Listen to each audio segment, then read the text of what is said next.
أعوذ بالله من الشيطان الرجيم. بسم الله الرحمن الرحيم.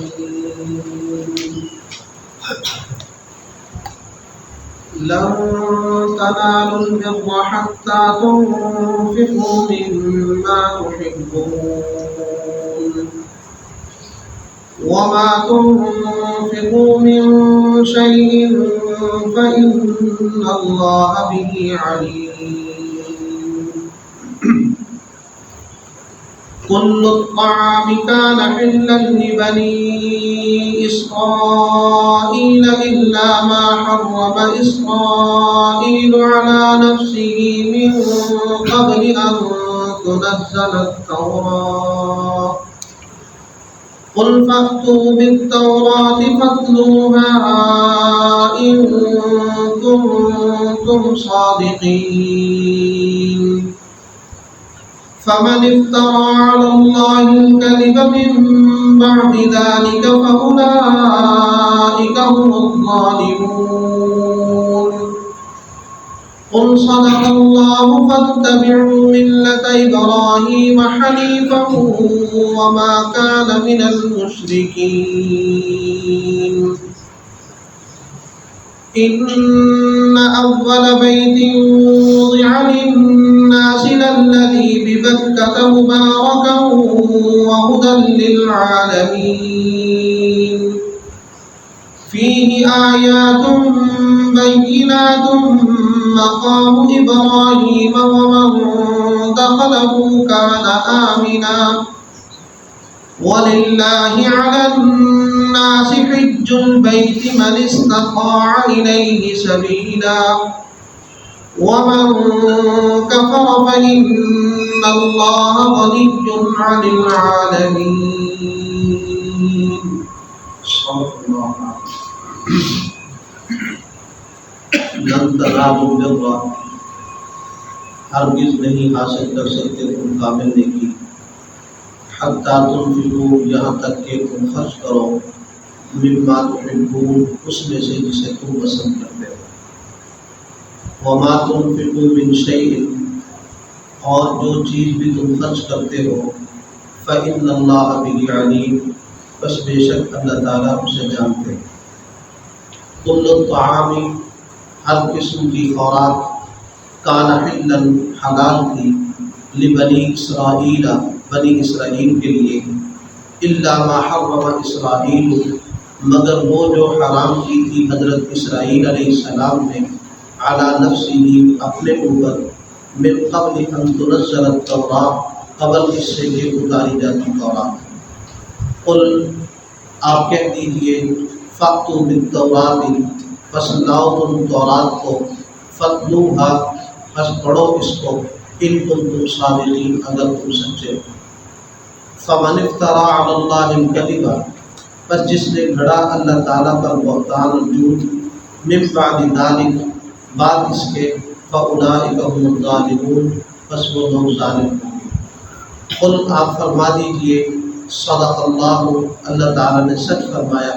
فاتبعوا ملت ابراہیم حنیفا، پس تم اتباع کرو ابراہیم علیہ السلام کی ملت کی جو کہ یکسو ہے. وما کان من المشرکین، اور وہ مشرکین میں سے نہیں. ان اول بیت، بے شک سب سے پہلا گھر، وضع للناس، جو بنایا گیا، مقرر کیا گیا لوگوں کے عبادت کرنے کے لیے، للذی ببکہ، البتہ وہ ہے جو مکے میں تھا، مبارکاً، برکت والا، وہدی للعالمین، اور ہدایت جہان والوں کے لیے. فیہ آیات، اس میں کئی نشانیاں ہیں، بینات، واضح ہیں، مقام ابراہیم، جن میں سے ایک مقام ابراہیم ہے. ومن دخلہ، اور جو اس میں داخل ہو جائے، کان آمنا، وہ امن والا ہے. وللہ علی الناس، اور اللہ کے لیے لوگوں پر لازم ہے، حج البیت، بیت اللہ کا حج کرنا، من استطاع الیہ سبیلا، جو طاقت رکھے اس تک راستے کی. ومن کفر، اور جس نے کفر کیا، فإن اللہ غنی عن العالمین، بس بے شک اللہ تعالیٰ بے پرواہ ہے جہان والوں سے.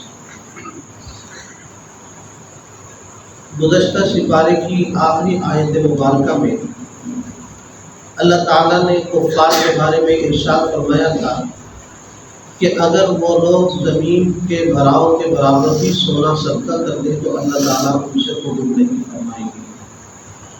یعنی کسی بھی نیکی کے قبول ہونے کے لیے بنیادی طور پر ایمان شرط ہے۔ اگر ایمان کے بغیر نیکی کی جائے، وہ دیکھنے میں جتنی مرضی خوبصورت ہو، وجود میں جتنی مرضی بڑی ہو، اللہ تعالیٰ کے ہاں اس کی کوئی اہمیت نہیں۔ البتہ ایمان لانے کے بعد آدمی تھوڑی نیکی بھی کر لے، تھوڑا صدقہ خیرات بھی کر لے تو مقبول ہے۔ اب ایمان والوں کے لیے بھی صدقے کی قبولیت کی شرائط کو بیان کیا جا رہا۔ فرمایا کامل نیکی تب حاصل ہوگی اگر تم وہ چیز خرچ کرو جس سے تم محبت کرتے ہو، جو تمہیں پسند ہے۔ اگر ایک چیز ایسی ہے جو تمہیں خود پسند نہیں ہے تو ایسی چیز صدقہ کر دینا۔ علماء نے لکھا کچھ نہ کچھ ثواب تو مل جائے گا لیکن کامل نیکی نہیں ہوگی۔ اللہ تعالیٰ نے پچھلے ہی بارے میں یہ بات ارشاد فرمائی تھی کہ ایسی چیز کو صدقہ نہ کرو کہ جس چیز کو تم خود لینا پسند نہیں کرتے۔ اب اس میں دو تین مسئلے ہمارے سامنے یہاں آ رہے ہیں۔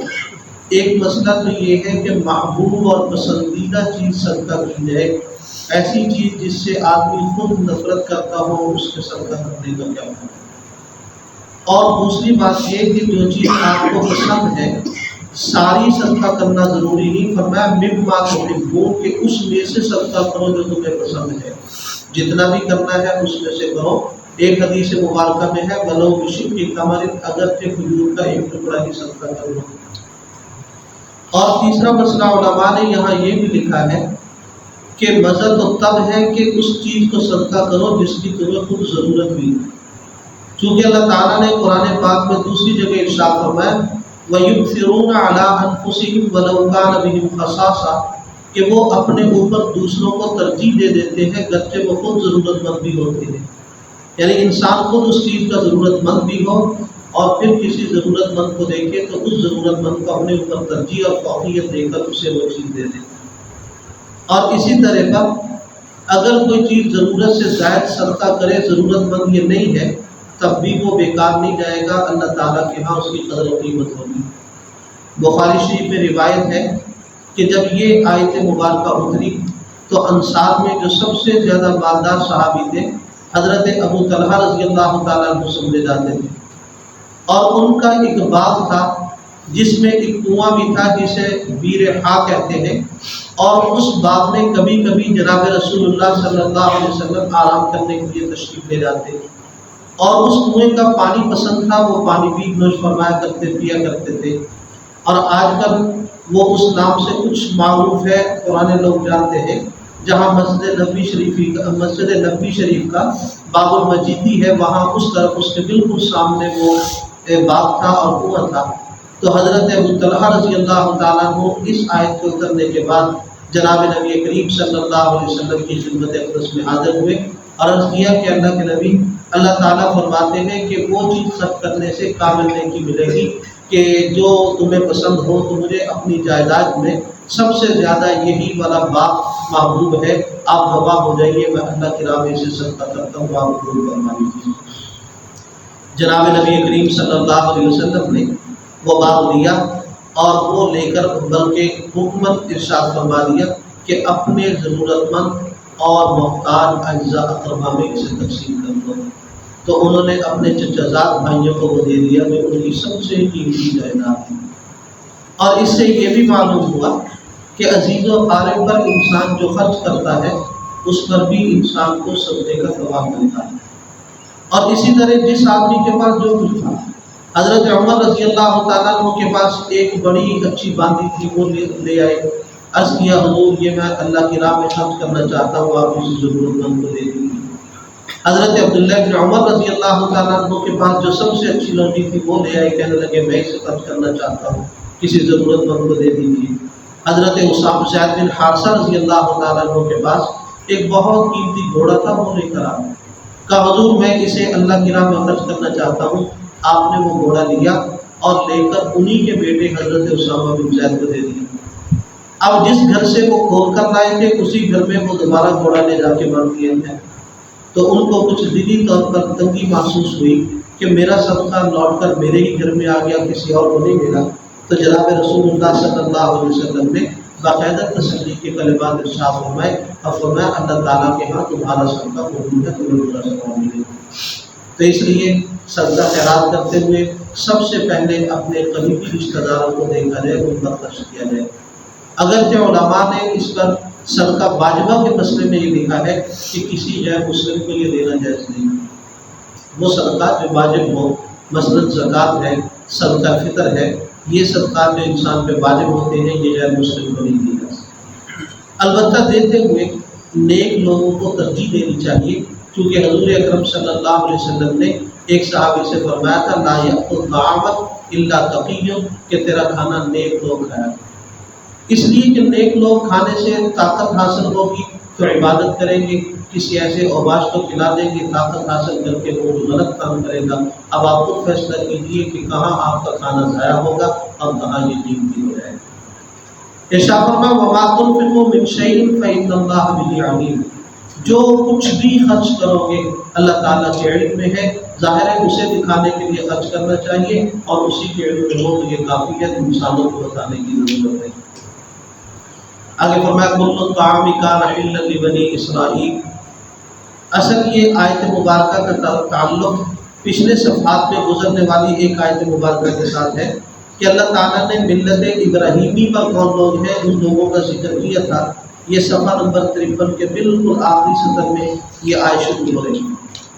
فرمایا تھا ان اول الناس بابراہیم للذین اتبعوہ، کہ ابراہیم علیہ السلام کی اتباع میں سب سے قریب ترین وہ لوگ جنہوں نے حضرت کا کلمہ پڑھا ان کی اتباع کی، وہذا النبی، اور جناب نبی کریم صلی اللہ علیہ وسلم کی طرف اشارہ کر کے کہا کہ اور یہ نبی ملت ابراہیمی پر ہے، والذین آمنوا، اور وہ لوگ جو ان پر ایمان لائے وہ ملت ابراہیمی پر ہے۔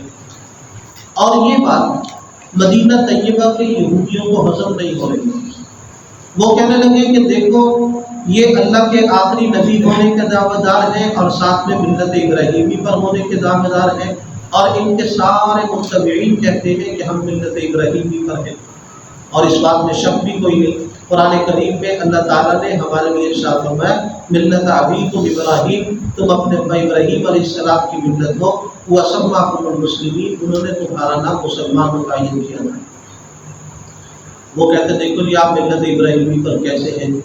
ابراہیم علیہ السلام کی شریعت میں نہ اونٹ کا گوشت کھانا حلال تھا، نہ اونٹنی کا دودھ پینا حلال تھا، تو تم لوگ اونٹ کا گوشت کھاتے ہو، اونٹنی کا دودھ پیتے ہو اور ساتھ میں کہتے ہو کہ ہم ملت ابراہیمی پر ہیں۔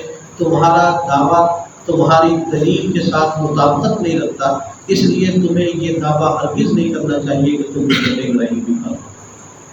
اللہ تعالیٰ نے اس کا جواب دیا فرمایا کل الطعام کان حلا لبنی اسرائیل، تمہیں کس نے کہا کہ ابراہیم علیہ السلام کے لیے اونٹ کا گوشت اور اونٹنی کا دودھ حرام تھا؟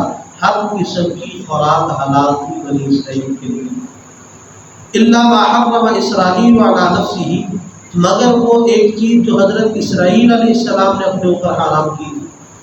اسرائیل یہ حضرت یعقوب علیہ السلام کا لقب ہے جو حضرت ابراہیم علیہ السلام کے پوتے لگتے ہیں۔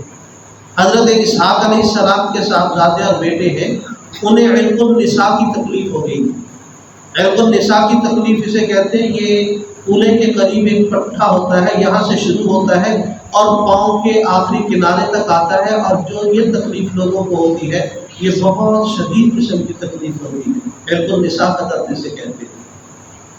حضرت یعقوب علیہ السلام کو یہ تکلیف ہو گئی اور انہوں نے نظر مان لی کہ اگر اللہ تعالیٰ مجھے اس تکلیف سے نجات دے دیں گے، مجھے شفا دے دیں گے، میں اپنی سب سے محبوب چیز کا استعمال چھوڑ دوں گا۔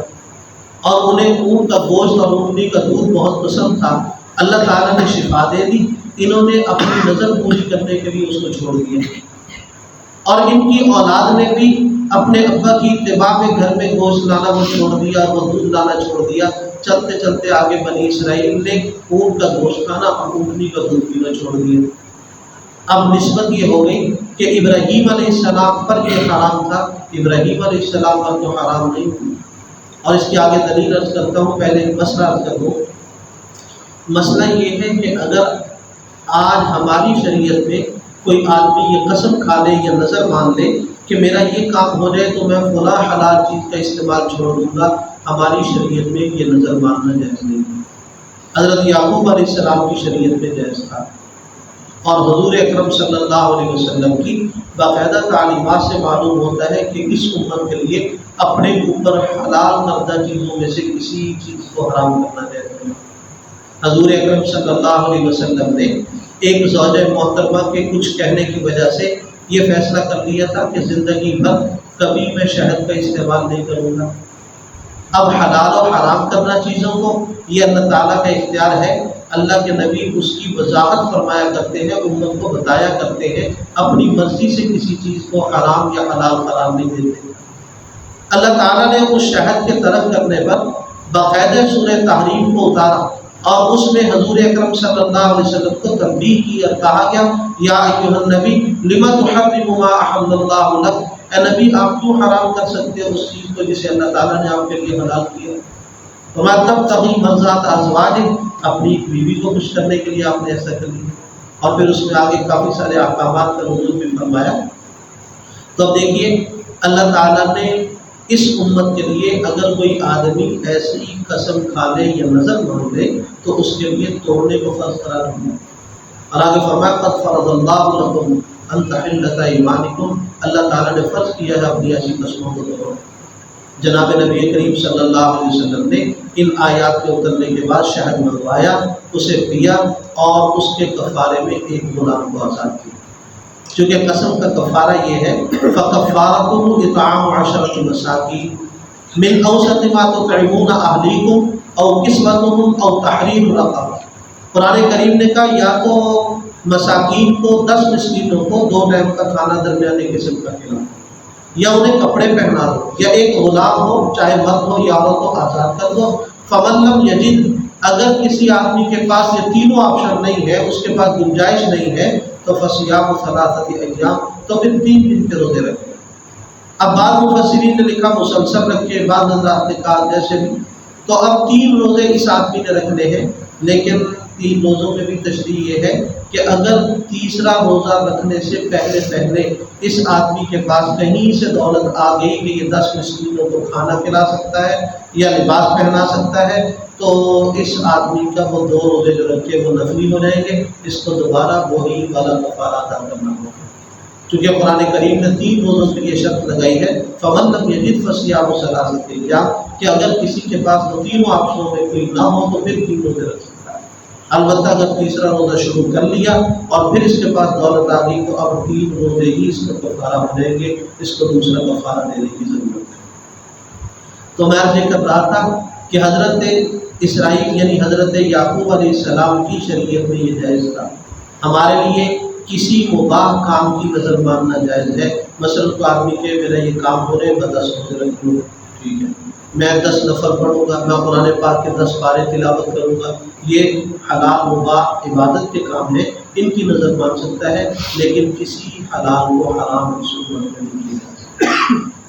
اور فرمایا کہ حضرت اسرائیل علیہ السلام نے اپنے اوپر حرام کیا تھا، اور فرمایا کہ یہ واقعہ بھی تو تورات سے اترنے سے پہلے کا ہے۔ اگر ابراہیم علیہ السلام پر کوئی تمہارے دعوے کے مطابق گوشت اونٹ کا حرام تھا یا اونٹنی کا دودھ حرام تھا، تو تورات تو حضرت ابراہیم علیہ السلام کی تشریف آوری کے 1200 یا 1300 سال کے بعد اتری ہے۔ فاتو بالتوراۃ کی تورات لے کر دکھاؤ تورات میں کہاں لکھا ہے کہ ابراہیم علیہ السلام پر اونٹ کا گوشت اور اونٹنی کا دودھ حرام تھا۔ فرمایا نبی ان سے کہیے فاتو بالتوراۃ، تورات اٹھاؤ، فتلوہا، پڑھو اس کو، ان کنتم صادقین، اگر تم اس وعدے میں سچے ہو، اس دعوے میں سچے ہو تو دکھا دو تورات میں لکھا ہو۔ لیکن اگر تورات میں لکھا ہوا نہ ہو، اللہ تعالیٰ نے حضرت ابراہیم علیہ السلام پر اونٹ کا گوشت اور اونٹنی کا دودھ حرام نہ کیا ہو، پھر تم اللہ کی طرف اس بات کی نسبت کرو کہ اللہ نے حرام کیا تھا، تو فمن افترى علی اللہ الکذب، جس نے اللہ پر جھوٹ باندھا نا من بعد ذلک، اس دلیل کے آنے کے بعد، فاولئک هم الظالمون، وہ ظالم لوگوں کے اپنی آخرت برباد کرنے والے۔ تو پھر فرمایا کہ قل، اے نبی سے کہہ دیجیے صدق اللہ، اللہ نے سچ کہا۔ کہ مسلمان ہی ملت ابراہیم پر ہے، فاتبعوا ملت ابراہیم حنیفا، حضرت ابراہیم علیہ السلام کی ملت کا اتباع کرو جو بالکل سب دیگر ادیان سے الگ تھلگ ہو کر اللہ تعالیٰ کی عبادت کرنے والے۔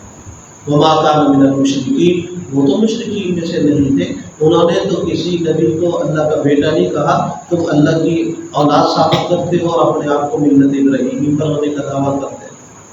اور حضرت ابراہیم علیہ السلام کی چونکہ ایک خاص نسبت بیت اللہ کی طرف بھی ہے، اس لیے اللہ تعالیٰ نے ساتھ ہی بیت اللہ کا ذکر فرما دیا۔ فرمایا ان اول بیت وضع للناس، سب سے پہلا گھر جو انسانوں کے عبادت کرنے کے لیے مقرر کیا گیا، للذی بمکہ، وہ ہے جو مکے میں ہے۔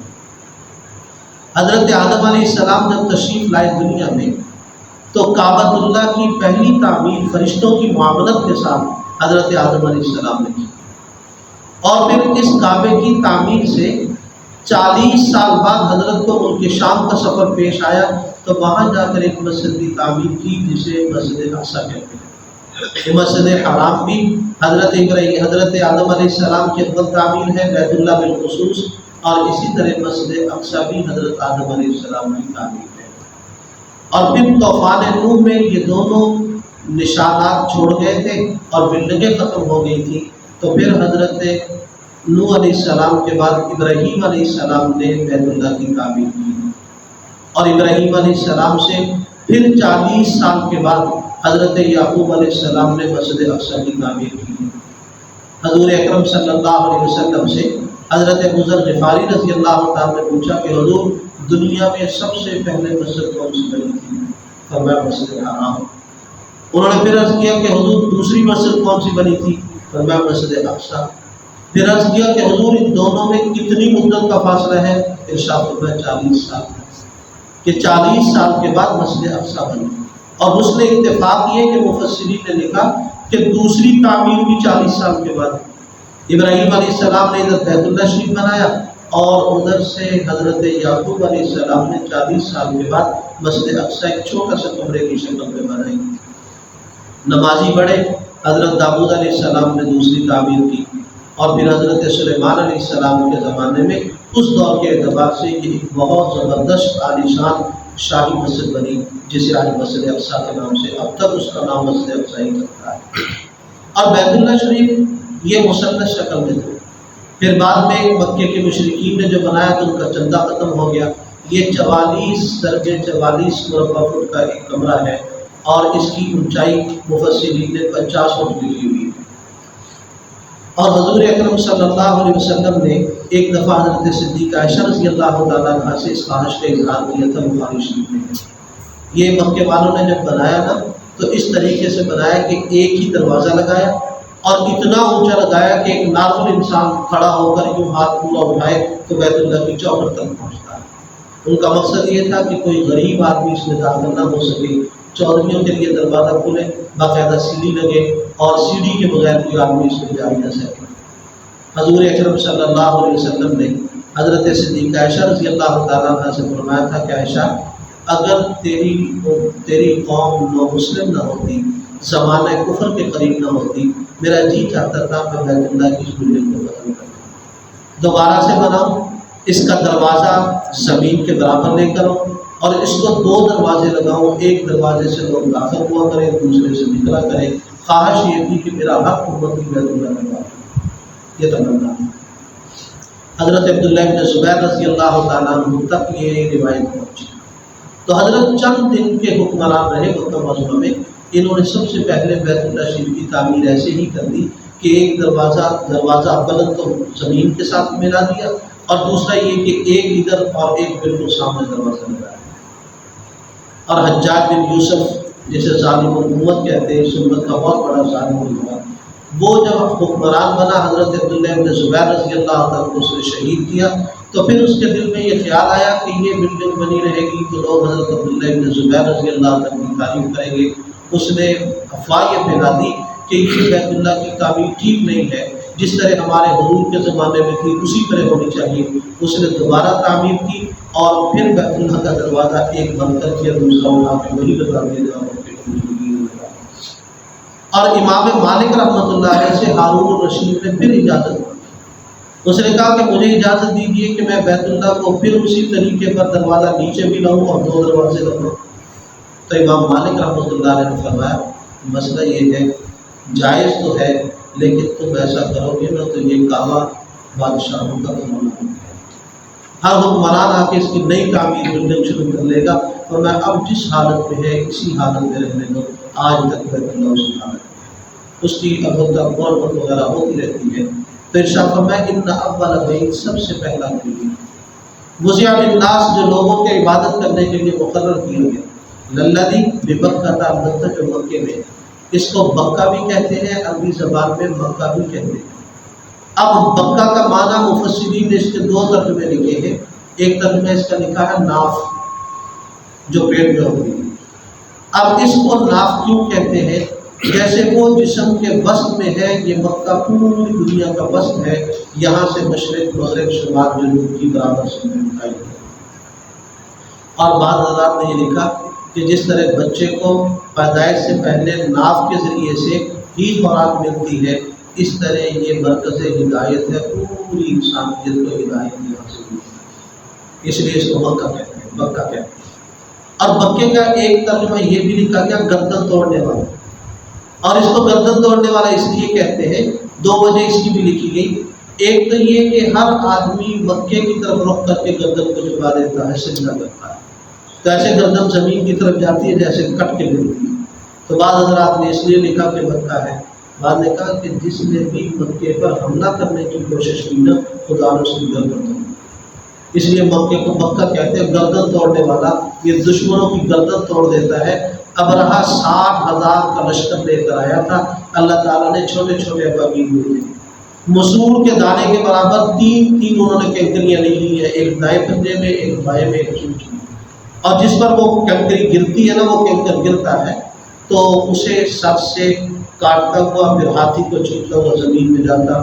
اکثر لوگ وہیں پر مر گئے، اور جو زندہ بچے وہ تڑپتے بلکتے ہوئے راستے میں جاتے رہے، واپس یہ بندہ کوئی زندہ سلام نہیں پہنچا۔ تو اس لیے اس کو کہتے ہیں بکہ، دشمنوں کی گردن توڑ دینے والا۔ دشمن اس پر حملہ کرنے نہیں، اور کسی آدمی کو بھی وہاں پر حملہ کرنے کی اجازت۔ آگے ارشاد فرمایا مبارکہ، وہ برکت والا ہے۔ اب اس میں برکت علماء نے لکھا ہے روحانیت کی برکت بھی ہے اور ظاہری چیزوں کی برکت بھی ہے۔ پوری دنیا سے لاکھوں کی تعداد میں ہمیشہ حاجی وہاں جمع ہوتے ہیں، آج تک کبھی کسی چیز کی شادی نہیں، اور بلکہ پوری دنیا کے بہترین پھل وہاں پر پہنچتے ہیں۔ کتنے لاکھوں لوگ قربانی کرنے والے، کسی حاجی پر پابندی نہیں کہ 2 سے زیادہ قربانیاں نہیں کرنی، جو جتنے مرضی جانور ذبح کرے، کبھی قربانی میں جانور شامل نہیں۔ یہ تو ظاہری اشیاء میں وہاں برکت ہے، اور ایک نماز پڑھے 1,00,000 نماز کا ثواب ملتا ہے، یہ اس میں روحانی برکت بھی ہے۔ اور فرمایا وَهُدًى لِّلْعَالَمِينَ، سارے زمانے کی ہدایت کا برکت ہے۔ فِيهِ آیاتٌ بَيِّنَاتٌ، اس میں بہت ساری نشانیاں ہیں، بہت ساری نشانیاں اگر غور کیا جائے، اس پر تفصیلی بات کی جائے تو بڑا وقت چاہیے، میں صرف مختصراً 2-3 عرض کر دیتا ہوں۔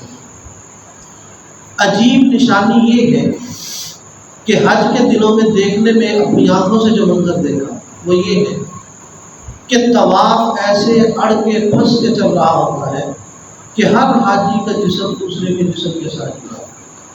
یوں کہہ لیجیے کہ بعض لوگوں کے قدم بھی زمین پر نہیں ٹک رہے ہوتے، وہ چکر کے ساتھ بے ساختہ گھوم رہے ہوتے ہیں، ایسے ٹیپ طواف ہوتا ہے، اذان ہوتی ہے، اقامت ہوتی ہے، وہی لوگ، کوئی باہر نہیں نکلتا، وہی صفیں سیدھی کر لیتے ہیں، سب کو سجدہ کرنے کی جگہ مل جاتی ہے۔ پہلے وہاں قدم رکھنے کی جگہ نہیں، اور وہی سجدہ کرنے کی جگہ کہاں سے پیدا ہوتی ہے؟ فِيهِ آیاتٌ بَيِّنَاتٌ، اس میں نشانی ہے، کوئی آج تک کسی کو سمجھ نہیں آ سکی کہ وہاں پہ کس جگہ پر کس طریقے سے اللہ تعالیٰ نے نشانیاں پیدا کی ہیں۔ حضور اکرم صلی اللہ علیہ وسلم نے سن 10 ہجری میں جو حج کیا تھا، عرفات کا میدان حاجیوں سے بھرا ہوا تھا، اور کتنے حاجی تھے؟ 1.25 لاکھ، اور آج حاجی ہوتے ہیں 40 لاکھ، وہ پھر ان کو اپنے دامن میں سکے گئے۔ اس سال وہ 1.25 لاکھ سے بھرا ہوا تھا، آج 35 لاکھ سے بھرا ہوا ہے، 25 لاکھ سے بھرا ہوا ہے، 40 لاکھ۔ 1 کروڑ بندہ بھی چلا جائے عرفات ربڑ کی طرح کھل جاتا ہے، پھر وہ سارے حاجیوں کو اپنے طرف کرے گا۔ یہ فی آیات بینات۔ اسی طرح پر ہر سال اگر 35-40 لاکھ حاجی ہیں اور ہر حاجی 7 کینکریاں ایک جبرے کو مارنے کے لیے لے کر آتا ہے، خود دیکھیے کہ پہلے دن تو چلو ایک جبرے کی رمی ہے، تیسرے دن اگر وہ مستحب چوتھے دن بھی کرے 21 کینکریاں لے کر وہاں پھینک کے آتا ہے۔ 1 سال میں وہاں تو کینکریوں کا پہاڑ بن جانا چاہیے، وہ کہاں جاتی؟ کبھی گورنمنٹ نے وہاں جھاڑو نہیں پھیرا اس کو جگہ۔ حضور اکرم صلی اللہ علیہ وسلم نے ارشاد فرمایا جن حاجیوں کا حج قبول ہو جاتا ہے فرشتوں کی کینکریاں اٹھا کر لے جاتے ہیں۔ اور وہاں جو قریب پڑی ہوئی ہیں جمرات کے، ان کینکریوں کو اٹھانے کی اجازت شریعت نہیں دیتی، حضور نے منع کیا، فرمایا یہ ان لوگوں کی ہے جن کا حج رد ہو گیا، قبول نہیں، یہ مردود کینکری دوبارہ نہ اٹھائے۔ اب دیکھو یہ آیات بینات ہیں کہ آج تک 1400 سال سے حج ہو رہا ہے، وہ کینکریاں کتنی گرائی گئی، لاکھوں نہیں کروڑوں میں، پتہ نہیں ان کی تعداد نہیں شمار کی جا سکتی، لیکن وہ کینکری کہاں جاتی ہے اللہ علیہ۔